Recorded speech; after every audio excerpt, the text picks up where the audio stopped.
परिवार की प्रीति, ये परिवार का जो प्रेम है, ये किसी मार्केट में नहीं मिलेगा, और ये बहुत बड़ी शक्ति होती है व्यक्ति। तो इसलिए यहाँ पर, और ये केवल कहा नहीं जा रहा है, हम स्वयं भी श्री राम के जीवन में देखते हैं। मतलब एक तरफ राज्य है, आज राज्य के लिए लोग क्या क्या बुरे काम नहीं करते हैं, घूस देनी पड़े, रिश्वत देनी पड़े, अपने चरित्र को दांव पे लगाना पड़े, अपने कुछ भी करना पड़े, अच्छा या बुरा, लेकिन व्यक्ति राज्य को चाहता है।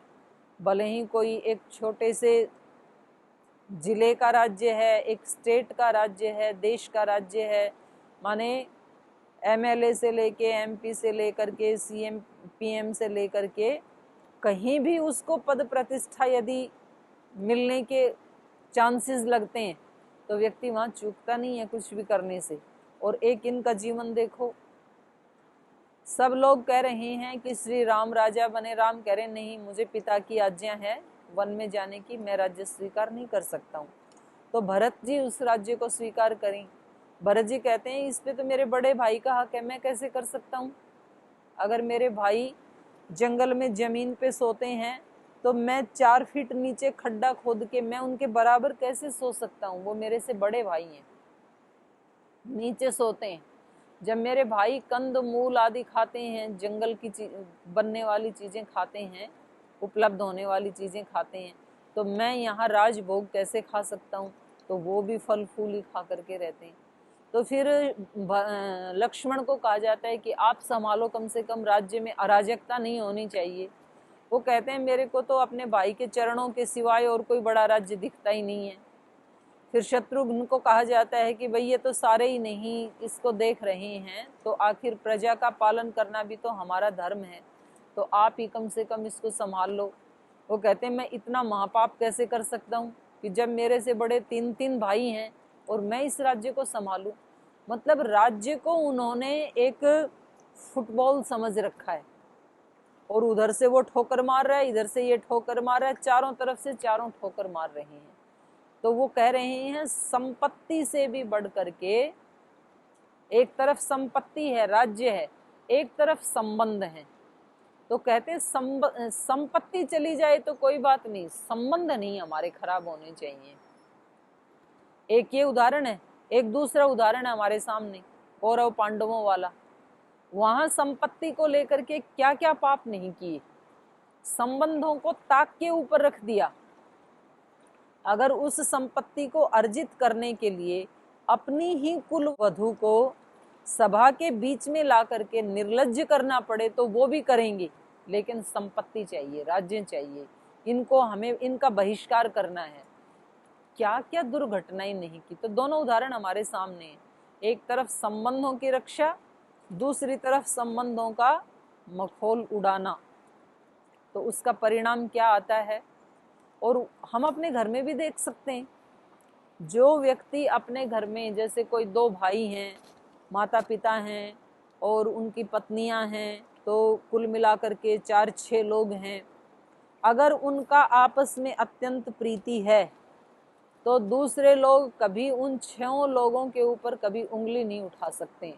उनको पता है कि यदि हमने 1 उंगली उठाई तो उधर से 6 उंगलियां हमारे ऊपर उठेंगी, 6 हाथ उठेंगी, 12 हाथ उठेंगे 6 लोगों के। उनकी हिम्मत नहीं होती है। और यदि ये 6 लोग परस्पर एक दूसरे की को क्रिटिसाइज करते हैं तो इनमें 6 में से किसी की भी प्रतिष्ठा नहीं होगी। तो इसलिए यहाँ पर रामायण कैसे हमारी रक्षा करती है। रामायण केवल मोक्ष की ही बात नहीं करती है, रामायण हमारे दैनिक जीवन में भी हमें कैसे हम उसको सुखी और खुशहाली से युक्त बना सकते हैं, उसका भी हमें उपदेश दे रही है। तो ये बहुत बड़ा शब्द है। श्री राम स्वस्य रक्षिता, अपनी रक्षा करनी है पहले, अपनी रक्षा के बिना दूसरे की रक्षा कर नहीं सकता है। जब उसमें हम एरोप्लेन में जब वो करते हैं, सफ़र करते हैं, तो जो एयर होस्टेस निर्देश देती है कि यदि कभी कुछ गड़बड़ हो जाए, विमान में कोई ऐसी आपत्ति आ जाए, तो आप ये मास्क नीचे आ जाएगा, ऑक्सीजन मास्क, तो आपको पहले वो अपने नाक पे लगाना है उसके बाद अपने पड़ोसी को या अपने बच्चे को, अगर बच्चा भी पास में बैठा है तो पहले खुद की रक्षा करनी है, बाद में दूसरे की रक्षा करनी है। अगर व्यक्ति खुद ही रक्षित नहीं है, वो दूसरे की रक्षा कैसे करेगा? घर में मानो सब बीमार पड़ गए और हम कहते हैं कि हमें तो इनसे इतनी प्रीति है, जब ये खाना नहीं खा रहे हैं तो हम कैसे खा सकते हैं, जब ये ठीक से नहीं सो पा रहे हैं बीमारी के कारण तो हम भी सारी रात जागरण करेंगे, तो फिर आप भी बीमार हो जाओगे 2 दिन के बाद। तो आप इनको संभाल कैसे सकते हैं? आप स्वस्थ रह करके संभाल सकते हैं। ये बड़ी भ्रांतियां समाज में होती हैं कि अगर पति बीमार हो गए और अगर पत्नी को सचमुच पति से प्रीति है तो यदि पति खाना नहीं खा रहा है तो पत्नी भी नहीं खाएगी। उसको वो प्रेम दिखाते हैं कि आज आपने नहीं खाया इसलिए हमने भी नहीं खाया, आज आप दुखी हो गए, परेशान हो गए, आपका मन आज दुखी था तो आज हमारा मन भी दुखी है, आज हम भी खुश नहीं हैं। तो फिर वो उन दोनों ही दुखी हो गए तो अब आपको खुश कौन करेगा? तो होना तो ये चाहिए, एक व्यक्ति यदि शरीर से बीमार हो गया तो दूसरे को प्रयास पूर्वक अपने आप को स्वस्थ रखना चाहिए कि मैं यदि स्वस्थ रहूंगा तो मैं इसको भी संभाल लूंगा और मैं पूरे परिवार को भी संभाल लूंगा। और यदि मैं भी इसके साथ रोगी हो गया तो ये प्रेम नहीं है, ये तो अज्ञानता है। तो फिर आप सबको कौन संभालेगा? तो आप सारे के सारे ही फिर रोगी हो जाएंगे। तो ऐसे ही शरीर से भी हम स्वस्थ रह करके दूसरे रोगी व्यक्ति को संभाल सकते हैं, और मानसिक रूप से भी और आध्यात्मिक रूप से भी। एक गुरु यदि आध्यात्मिक रूप से स्वस्थ है, यदि उसने ऋषित्व को प्राप्त किया है तो हजारों शिष्यों को संभाल लेगा, और वो भी यदि उन हजारों शिष्यों के साथ वो भी प्रभावित हो जाए, संक्रमित हो जाए, तो फिर कौन संभालेगा? तब कोई भी नहीं संभालेगा। तो वहाँ कठोपनिषद में एक मंत्र आता है, अंधेन एव नियमान यथांधा। मतलब जो समाज में जिनको आगे ले जाने की ड्यूटी थी जिन लोगों की, तो वो भी अंधे ही हो गए। अंधे मतलब उन्होंने भी अपने ज्ञान को परिष्कृत नहीं किया, उन्होंने भी उतना तप नहीं किया जिनको करना चाहिए था। माने ये जो हमारी वर्ण आश्रम परंपरा थी ये कितनी महत्वपूर्ण थी कि हर व्यक्ति को कम से कम या तो वो सीधा ही ब्रह्मचर्य आश्रम से सन्यासी बन जाए। सन्यासी का मतलब है इंद्रियों के जो सांसारिक जो भोग हैं उनसे उपरम होकर के और एक दिव्य जीवन जीना इस मनुष्य शरीर में, जैसे श्री राम जी रहे। या फिर दूसरा रास्ता है वर्ण आश्रम व्यवस्था से गुजर करके जाएं। पहले ब्रह्मचारी रहें लगभग 25 वर्ष तक, जब तक विद्या अर्जन कर रहे हैं, जब तक विद्या का, मन का, बुद्धि का, शरीर का पूर्ण विकास ना हो जाए तब तक ब्रह्मचर्य आश्रम में रहें। उसके बाद सृष्टि को आगे बढ़ाने के लिए और राष्ट्र को कुछ ऐसी स्पेशल गिफ्ट देने के लिए ऐसे श्रेष्ठ संतानें पैदा करें। लेकिन जब वो संतानें भी जब 20-25 वर्ष की योग्य हो जाएं, वो अपने आप को संभालने योग्य हो जाएं, बल्कि विदेशों में तो इतने दिन भी नहीं, वो तो 15 साल के बाद छोड़ देते हैं, बोले अब 18 साल के बाद छोड़ देते हैं, बोले वालिग हो गए अब आप अपना कमाओ और खाओ, कोई जिम्मेदारी नहीं है। तो उसके बाद व्यक्ति को फिर वानप्रस्थी होने की परंपरा है हमारी। और वानप्रस्थ में क्योंकि वो अभी पूर्ण वैराग्यवान नहीं है, अभी अभ्यास कर रहा है, तो कभी कभार यदि उसका घर से संपर्क होता है तो उसको उतनी छूट दी जाती है, कभी साल 6 महीने में एक बार। उसके बाद निश्चित रूप से सभी को अनिवार्य रूप से सन्यासी बनना चाहिए। तो ये वर्ण आश्रम व्यवस्था कुछ गिने चुने लोगों के लिए नहीं है, प्रत्येक मनुष्य के लिए ये वर्ण आश्रम व्यवस्था नियत की है ऋषियों ने। लेकिन उसका पालन कितने लोग करते हैं? -1 पॉइंट भी नहीं करते हैं। कोई गिने चुने भले ही बन जाए, नहीं तो गृहस्थी लोग तो एक बार गृहस्थ में घुसे तो मतलब मैंने बहुत कम देखा कि जो गृहस्थ से निकल के सन्यासी बने हों। कुछ ऐसी आत्माएं हैं जो जिन्होंने शादी नहीं की, ब्रह्मचर्य से वो सन्यासी बन गए, वो अलग बात है, वो भी बहुत कम है संख्या। लेकिन गृहस्थ से तो निकलते ही नहीं है। पहले अपनी जिम्मेदारियां बताते हैं, फिर अपने बच्चों की जिम्मेदारियां बताते हैं, फिर बच्चों के बच्चों की जिम्मेदारियां बताते हैं। बोले जी अभी ये जो मेरा पोता है या पोती है तो इसको स्कूल छोड़ के आना होता है, फिर जब दोपहर में स्कूल बस आती है तो वापस लाना पड़ता है, फिर इसका टिफिन लेके जाना पड़ता है। इसके लिए थोड़े ना मनुष्य शरीर था। आपके जो पोता पोती हैं उनकी जिम्मेदारी उनके माता पिता के ऊपर है, वो देखेंगे। आपकी जिम्मेदारी पूरी हो गई तो आपके राष्ट्र के प्रति भी तो कोई जिम्मेदारी है, उसको कौन निभाएगा? आपके ऋषियों के प्रति जो जिम्मेदारी है उसको भी तो देख लो एक बार। तो अगर गांव में चलो 100% लोग संन्यास ना भी लें, कम से कम 10% लोग भी यदि हर गांव में सन्यासी बने इस वर्णाश्रम व्यवस्था से, पहले गृहस्थी बने, फिर वानप्रस्थी बने, फिर अच्छे सन्यासी बने, और गृहस्थ से और ज्यादा अच्छे सन्यासी बनने की संभावना है, और ज्यादा अच्छे सन्यासी बन सकते हैं। क्यों? क्योंकि उन्होंने पूरे जीवन भर जो संसार के भोग हैं और जो उनकी सच्चाई है उनको अच्छे से जाना है। इसलिए किसी चीज के स्वरूप को जान के उससे हट जाना वो ज्यादा सरल होता है। एक व्यक्ति ने तो दूसरे के जीवन में देखा है कि भाई ये इनका जीवन जो है ये संसार में रहते हैं और ये दुखों से भरा हुआ है, तो मुझे इसमें पैर नहीं रखना है। दूसरों के जीवन से सीख लेते हैं, वो कम लोग होते हैं। लेकिन दूसरों से यदि नहीं सीख पाए तो अपने जीवन से तो व्यक्ति को सीखना ही चाहिए कि हमने ये जो 50 वर्ष 60 वर्ष जो बिताए हैं तो इसमें कितना हमें आत्मसंतुष्टि मिली, कितना हमें परेशानी मिली, कितना दुख मिला, कितना मन प्रसन्न हुआ, कितने हम आनंद में हैं, कितने आनंद से दूर हैं, तो ये तो व्यक्ति को पता चलता ही है। तो ऋषियों ने तो बताया सब सन्यासी बनो। तो अगर हर गांव में उसी गांव के व्यक्ति सन्यास लें और फिर जो उनसे आगे आने वाली जो पीढ़ी है उनको वो नैतिक शिक्षा दें, तो फिर सारे अपराध समाज से हटाए जा सकते हैं। अब मतलब कोई हजारों में एक सन्यासी बनता है, उसका फिर मतलब वो तो जैसे वो तखड़ी में तराजू में एक तरफ 50 किलो वजन रखो, एक तरफ एक तुलसी का पत्ता रखो, तो उसका तो कोई मतलब उसका कोई औचित्य ही नहीं रहता है, उसका कोई वो झेल ही नहीं पाए, उसकी कोई तुलना ही नहीं हो सकती है। तो जितने लोग 2 आश्रम में हैं, देखो गृहस्थ आश्रम में तो 1/4 लोग होने चाहिए। अगर हम वर्ण आश्रम व्यवस्था को फॉलो करें तो गृहस्थ में तो जितनी आबादी है 130 करोड़ की आबादी है जैसे हमारे देश की, तो गृहस्थ जीवन में तो कितने लोग होने चाहिए? 1/4 होने चाहिए। 1/4 का मतलब है लगभग 25 या 27 लगा लो, 30 लगा लो, चलो ज्यादा से ज्यादा 30 करोड़ रहने चाहिए वहां। तो बाकी 3 तो कहाँ रहने चाहिए? या तो ब्रह्मचर्य आश्रम में, या तो वानप्रस्थ में, या तो सन्यास में।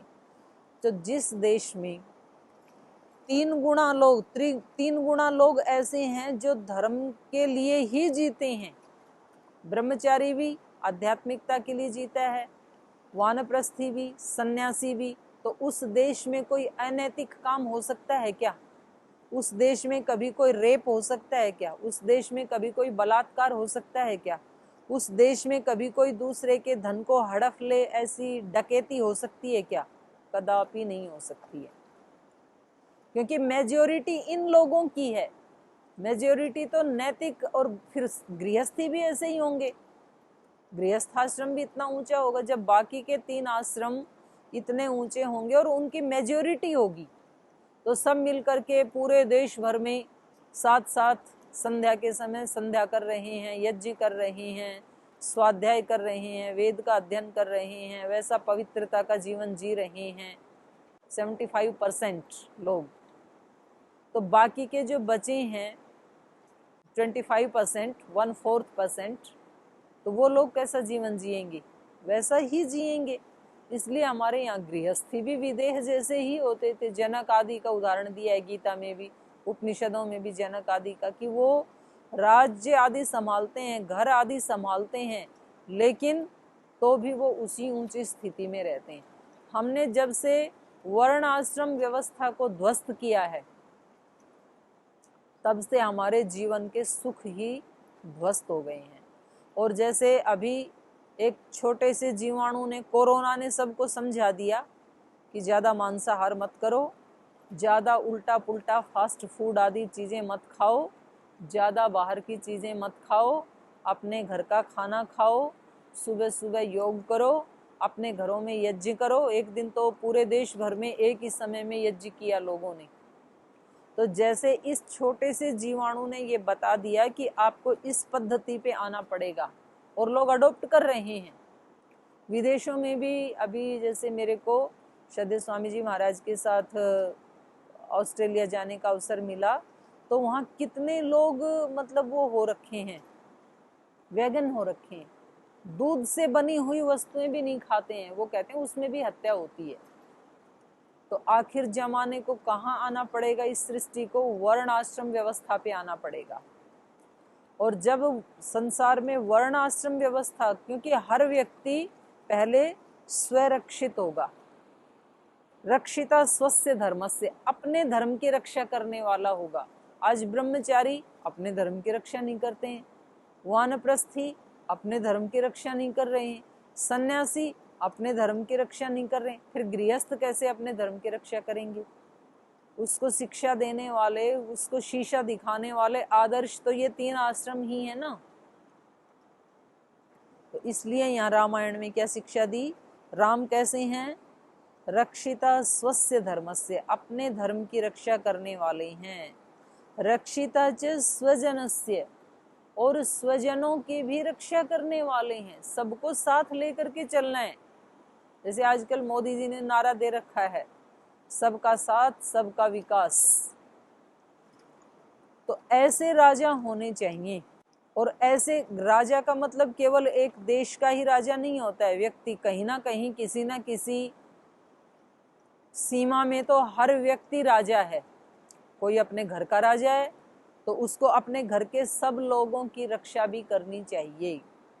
कोई व्यक्ति किसी संस्था में राजा है, तो उसको अपने सारी संस्था के लोगों को भी रक्षा करनी चाहिए। ऐसा नहीं कि उनको हम ऐसे अपने नौकर की तरह रखें, गुलाम की तरह से रखें, और हमारी एक तानाशाही चले और वो अंदर अंदर से परेशान होते रहें, वो डिप्रेशन में जीते रहें, तो फिर वो अच्छा राजा नहीं माना जाएगा। और कोई परिवार के भी राजा चलो नहीं है, किसी संस्थान के भी नहीं है, संस्था के भी नहीं है, अपनी इंद्रियों के तो राजा है ना। हम सब हैं। ये तो हमारा साम्राज्य, ये तो भगवान ने ही हमें राजा बना के भेजा है। जो इंद्रियों का राजा है आत्मा, उसी को इंद्र कहते हैं। और इस शरीर को भी एक पुरी कहा है। अष्ट चक्रा नवद्वारा देवानाम पूर अयोध्या, ये 8 चक्रों वाली और 9 द्वारों वाली देवानाम, दिव्य शक्तियों वाली, जिसमें सब दिव्यता ही दिव्यता है, ऐसी ये पुहु। पुहु मतलब नगर, पुरी, गांव, शहर। देवानाम पुहु अयोध्या, अयोध्या मतलब जिसको जीता नहीं जा सकता है, मतलब कोई उसको पराजित नहीं कर सकता है युद्ध में, उसको कहेंगे अयोध्या। तो यहाँ तो हमें कोई दूसरा जीत ही नहीं सकता है, लेकिन हमने स्वयं ही अपनी रक्षा नहीं की, हमने अपने प्रेम की रक्षा नहीं की, इसलिए कोई भी व्यक्ति हमें घृणा से भर देता है। हमने अपनी करुणा की रक्षा नहीं की, इसलिए हम किसी भी व्यक्ति का बुरा करने के लिए तैयार हो जाते हैं। हमने अपने सत्य की रक्षा नहीं की, इसलिए कोई भी हमारे से झूठ बुलवा देता है, थोड़ा प्रलोभन दे करके। हमने अपने पवित्रता की रक्षा नहीं की, इसलिए कोई भी सीन, कोई भी गाना, कोई भी शब्द हमारी पवित्रता का खंडन कर देता है। हमने अपनी वाणी की, इंद्रिय की रक्षा नहीं की, इसलिए कोई भी हमारे से कुछ भी उल्टा पुल्टा इसमें डलवा देता है। दोस्त कहते हैं कि बीड़ी पी के देखो, सिगरेट पी के देखो, शराब पी करके देखो, पिज़्ज़ा बर्गर खा करके देखो। तो कोई भी व्यक्ति, हम अपने राजा नहीं है, हमने अपने आप के धर्मों की रक्षा नहीं की, इसलिए हम अपनी ही जब रक्षा नहीं कर पाए, तो दूसरे की तो क्या रक्षा कर लेंगे हम। और जो ब्रह्मचारी होता है उसके लिए ब्रह्मचर्य सूक्त में आया स आचार्यम तपसा पिपरति। वो जो ब्रह्मचारी होता है वो अपने तप से, अपने पुरुषार्थ से अपने उसको पिपरति माने संतुष्ट करता है अपने आचार्य को। तो कितनी भी व्याख्या की जा सकती है। रामायण का तो जैसे हमने महात्म्य में पढ़ा ना कि इसका तो एक श्लोक, और एक श्लोक नहीं, एक श्लोक का भी आधा भाग हमारे जीवन की रक्षा कर सकता है। तो ऐसे लग रहा है कि ये जो श्लोक है 14 नंबर का, रक्षिता स्वस्य धर्मस्य रक्षिता च स्वजनस्य, ये इतना बड़ा उपदेश है। अगर केवल इस एक पंक्ति के ऊपर हम अपने जीवन को फोकस कर लें कि हमें अपनी रक्षा करनी है और अपने स्वजनों की रक्षा करनी है, तो अपनी रक्षा का मतलब है कि कभी भी मैं अपनी आत्मा का हनन नहीं करूंगा। उसी को कहा है आत्महत्या। आत्महत्या का मतलब ये नहीं है कि शरीर को हमने फांसी लगा के हम लटक गए और हम लोग कह देते हैं कि भाई उसने आत्महत्या कर ली ना, उसने तो शरीर हत्या कर दी। आत्महत्या उसके उस विचार ने कर दी जिसने संघर्ष को स्वीकार नहीं किया। जैसे ही जीवन में संघर्ष आया, कोई दुख आया, कोई परेशानी आई, तो उस व्यक्ति को चाहिए था कि मैं आत्मा हूं और मैं अंतिम श्वास तक इस संघर्ष से जूझता रहूंगा, तो फिर वो बन जाता आत्मविजेता। सबके जीवन में आते अंधकार, सबके जीवन में आती हैं मजबूरियां, और अगर मान लो आपको 10 दिन खाना नहीं मिले और आप उस भूख के कारण आपके प्राण निकलें तो भले निकलें, उसमें आप दोषी नहीं हैं। लेकिन यदि आप उस संघर्ष को देख करके फांसी लगा लेते हैं, आप उस संघर्ष को देख करके विषपान कर लेते हैं, तो ये बड़ा खतरनाक है। फिर ये हम अपने राजा नहीं हैं, फिर हमने अपनी रक्षा नहीं की, स्वस्य रक्षिता नहीं है हम। तो व्यक्ति को प्रयास पूर्वक अपने आत्म स्वरूप की रक्षा करनी चाहिए। और ये मतलब बस समझने वाली बात है, जिसको जो समझ में आ जाता है ना, तो उसके लिए फिर कुछ भी कठिन नहीं है।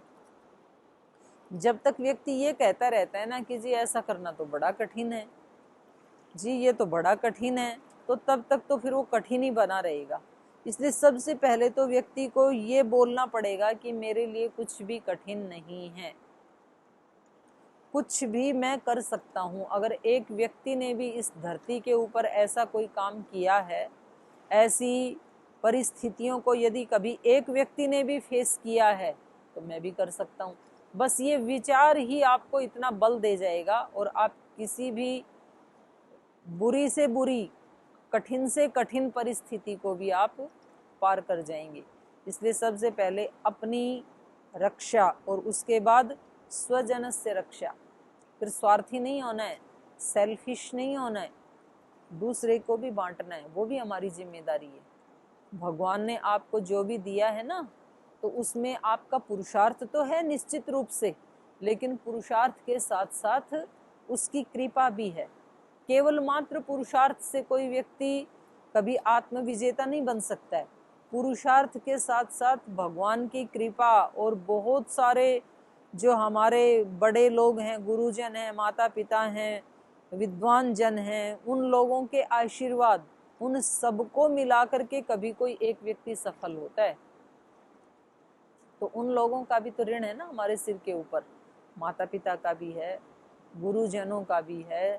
जिस धरती में हमने जन्म लिया, इस धरती माता के ऊपर इसने कितना अन्न खिलाया हमें, कितना जल पिलाया, कितनी हमें वायु मिली, कितना धूप मिली, तो क्या इस सृष्टि के प्रति हमारा कोई कर्तव्य नहीं है क्या?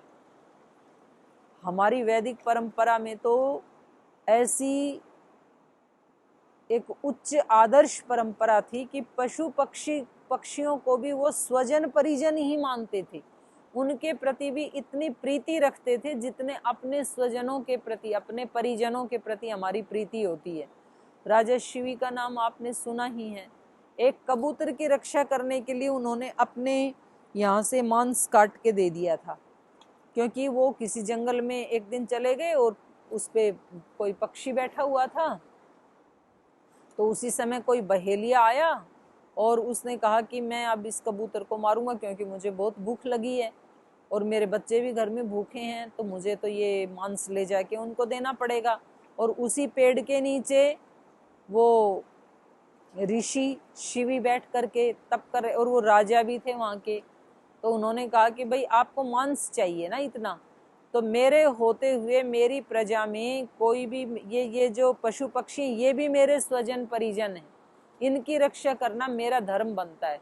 तो आप मेरे यहाँ से जंघा से इस कबूतर से आपको जितना मांस मिलता, आधा किलो, 700 ग्राम, 800 ग्राम, 1 किलो, जितना वजन इस कबूतर के मांस का था उतना मांस आप मेरे यहाँ से निकाल लो। और उस व्यक्ति ने निकलवाया और उस कबूतर की रक्षा की उन्होंने। ऐसे हम देखते हैं गिद्ध की रक्षा के लिए भगवान श्री राम ने स्वयं जटायु, गिद्ध ने पहले रक्षा की सीता माता की, ऐसे ही की जैसे कोई अपनी पुत्री की करता है, तो वो भी प्राणों से भी प्रिय मानते हैं अपने राजा को। और ऐसे ही श्री राम ने भी उनका इस प्रकार से संस्कार किया जैसे कोई सुयोग्य पुत्र अपने पिता का संस्कार करता है। तो कहाँ तो हमने नदी को भी, गंगा को भी माँ कहा, गंगा मैया। कहाँ तो हम जड़ चीजों को भी अपना स्वजन परिजन मानते हैं, इनकी भी रक्षा की जिम्मेदारी लेने वाले थे वैदिक परंपरा में। पशु पक्षियों को भी, कौन से पशु पक्षी की हमने पूजा नहीं की। हमने पत्थर को भी भगवान माना, हमने सांप की भी पूजा की, हमने गाय की भी पूजा की, जो हिंसक प्राणी है उनकी भी पूजा की, उनको भी अवतार माना। माने यहाँ कण कण में, जड़ में, चेतन में, सब में उस ब्रह्म के दर्शन किए हमारे यहाँ हमारे पूर्वजों ने। तो कहाँ तो सारी सृष्टि हमारा परिवार, वसुधैव कुटुंबकम, और कहाँ आज हमारे 2 बच्चे हमारे प्रेम से वंचित हैं। उनको लगता है कि हमें हमारे माँ बाप ने कभी टाइम दिया ही नहीं, हमें वो प्रेम मिला ही नहीं माँ बाप का जो हमें मिलना चाहिए था। तो ये कितनी बड़ी शिक्षा दे रही है हमें रामायण। रक्षिता स्वस्य धर्मस्य, रक्षिता च स्वजनस्य, वेद वेदांग गत तत्वज्ञ। वेद वेदांग तत्वज्ञ, वेद और वेदांग के जो तत्वज्ञ हैं, धनुर्वेदे च निष्ठित। और धनुर्वेद जो है वो उपवेद है, एक वेद का उपवेद है धनुर्वेद, अथर्ववेद का। तो उसमें जिनकी निष्ठा है ऐसे हैं वो। तो ये तो मतलब एक श्लोक में ही 1 घंटा बीत जाता है इतना इसमें, और 1 घंटे में नहीं होता है ये पूरा, इसके लिए पूरा एक जीवन बीत जाएगा इसके आधे श्लोक के लिए। तो रामायण अपने आप में इतना एक गंभीर और इतना एक विराट काव्य है, तो इसको हम आगे भी इसी प्रकार से इसका आनंद लेते रहेंगे। लेकिन समय की सीमा है, आज का समय हो गया। आज कक्षा को यहीं विराम देते हैं। आप सभी का बहुत धन्यवाद।